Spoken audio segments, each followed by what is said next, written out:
Entonces yo creo que hay una serie de temas que lo primero que debemos hacer es escucharnos. Estamos teniendo alrededor de un déficit de casi 1 millón de empleos por año, independientemente del rezago. Lo que a veces se olvida, y hay que recordarlo, y son de las cuestiones que vamos a platicar con el gobierno, es que un país no puede crecer, Pedro, y esto hay que entenderlo con mucha claridad, si no hay inversiones. La entrevista con Pedro Ferriz de Con. Central FM. Equilibrio. Por cierto que el gobierno federal pidió al Partido Acción Nacional abrir el diálogo sobre la reforma eléctrica. Y esto lo dijo ayer enfático Santiago Krill Miranda, que es presidente de la Comisión Política del Comité Ejecutivo Nacional del Partido Acción Nacional, que ha traído, digamos, su gestión y estas pláticas con Adán Augusto López, el secretario de Gobernación, y Santiago Krill, que también ha sido secretario de Gobernación, que conoce del oficio y que está conmigo esta mañana. Santiago, ¿cómo estás? Buenos días. Muy buenos días, Pedro. Muchas gracias por invitarme a tu programa y feliz año. Igualmente, que todo sea bueno. Como decía Cantinflas, que lo mejorcito del año pasado sea lo peorcito de este, pero pues vamos a ver si se nos hace.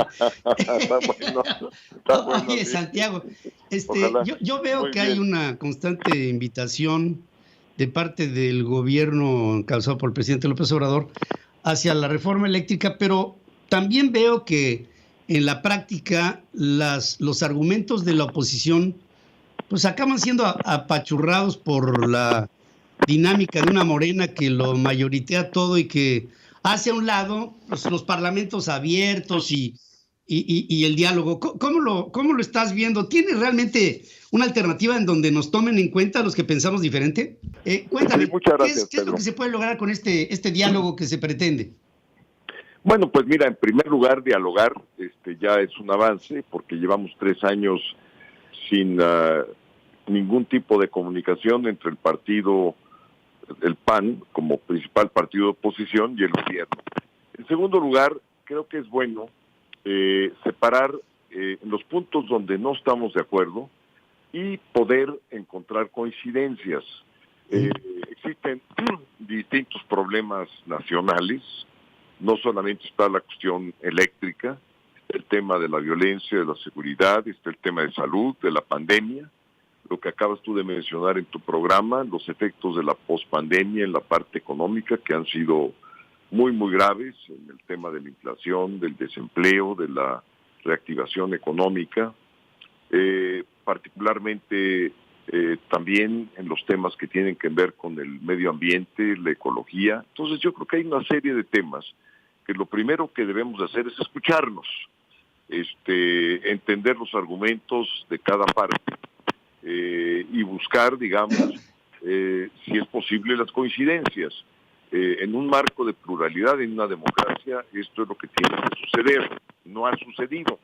Y somos un país democrático, pues ejerzamos esta democracia a través de escucharnos dentro de la pluralidad. Yo creo que esto es lo más importante, empezar con este ejercicio, porque por otra parte la polarización del país pues tampoco ayuda absolutamente nada. Entonces, creo yo que esta es una vía alterna, no es una vía de claudicación, Pedro, hay que decirlo con muchísima claridad. No es una vía de cesión tampoco, sino es una vía para podernos escuchar y ver hasta dónde podemos encontrar coincidencias por el bien del país, tal cual. Sí, por supuesto. Tú dices algo que se me hace muy importante. Con dialogar ya se está ganando, porque el principio de todo acuerdo humano pues tiene que ver con el diálogo y con la argumentación. Ahora, hay elementos muy de peso dentro de la postura que propone el PAN en función de la reforma eléctrica, que me imagino que de salida tendrían que tomarse en cuenta y que no se rompa con lo que fue la serie de argumentaciones que se esgrimieron para atraer capitales a nuestro país que hoy se sienten traicionados. Y creo que la honorabilidad por la seriedad de México asumiendo compromisos de esta naturaleza tiene que ser defendida por encima de cualquier cosa porque ahí está involucrado el nombre de México, Santiago. Exactamente, mira, está involucrado el nombre de México, la credibilidad, la confianza, todo esto que hace que las inversiones lleguen.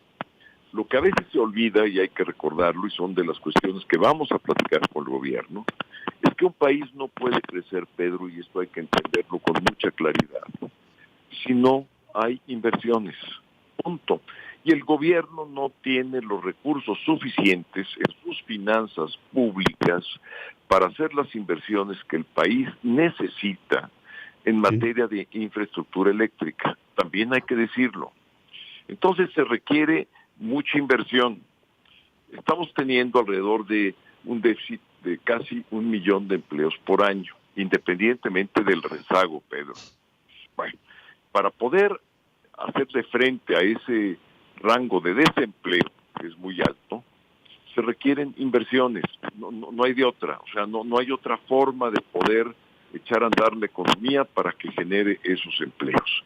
Esas inversiones, para que lleguen al país, se requiere que las reglas sean ciertas, confiables, seguras, que no se cambien y que se cumplan los acuerdos.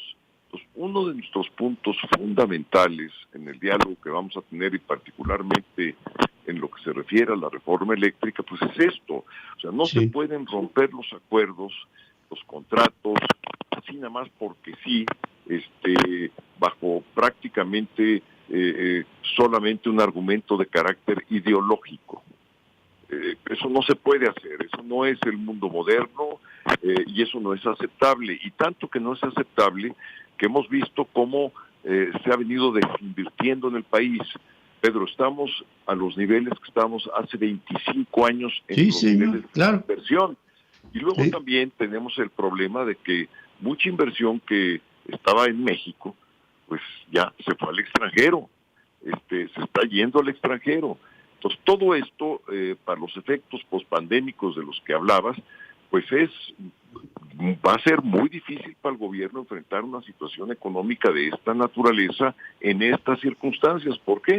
Porque tenemos una inflación excesivamente alta, ya casi en el orden del 8% promedio, lo que quiere decir que en algunos productos podemos estar en 2 o 3 veces ese número, al 20%. Si vas al mercado te vas a encontrar con productos que ya traen inflaciones del 20 o 25%. Entonces todo esto amerita un diálogo.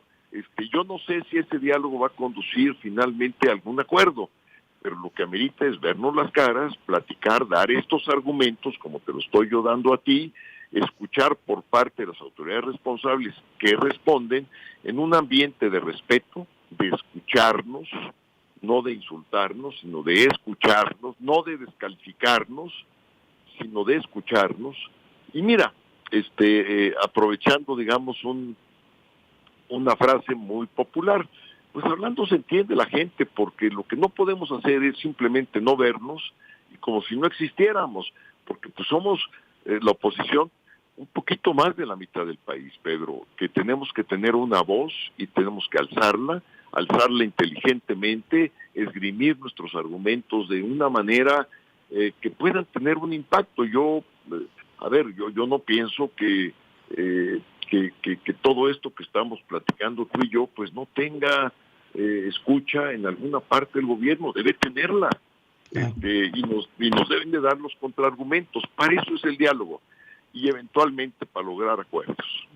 Pues sí, Santiago, yo pienso que tú eres un hombre hábil que ha estado en la misma silla de aquel con quien platicaste el día de ayer en Gobernación, que conoces el manejo político en México y las sutilezas de los rincones de la política, que lo puedes aprovechar y que espero, porque así lo espero, que seas el conductor de una negociación sagaz para México, no tanto por el interés político de defender diferentes ideologías de uno y del otro lado. Hay un interés superior que tiene que ser tanto para el gobierno como para quienes argumentan desde la oposición, y es el país, es el presente y el futuro de estas y de otras generaciones que vengan, y que nosotros hoy estaremos sentando las bases de lo que en el futuro será la inestabilidad del país o la estabilidad de México. Me llamaba mucho la atención las declaraciones de Ricardo Monreal la semana pasada, que decía: los radicales de Morena pueden acabar con México, decía, enfático, y creo que esto lo tenemos que ver y prever para evitar que en México haya un colapso, pues que nadie queremos. Y yo te agradezco, te pido que sigas por esta idea, y sí, tienes toda la razón, argumentar no quiere decir claudicar, argumenten con verdad, con inteligencia, y que todo esto sea por el bien del país. Te mando un abrazo, los felicito y sigan adelante, por favor. Muchas gracias, Pedro. Te mando un fuerte abrazo, muchas gracias por el espacio, y cuando me invites estaré, además, con mucho gusto siempre saludándote. Tú sabes que aquí te recibimos con mucho cariño. Gracias, Santiago. Igualmente. Gracias y buenos días. Santiago Krill Miranda, ex secretario de Gobernación, hoy al frente del Consejo Político del Comité Ejecutivo Nacional del Partido Acción Nacional. Central FM. Equilibrio.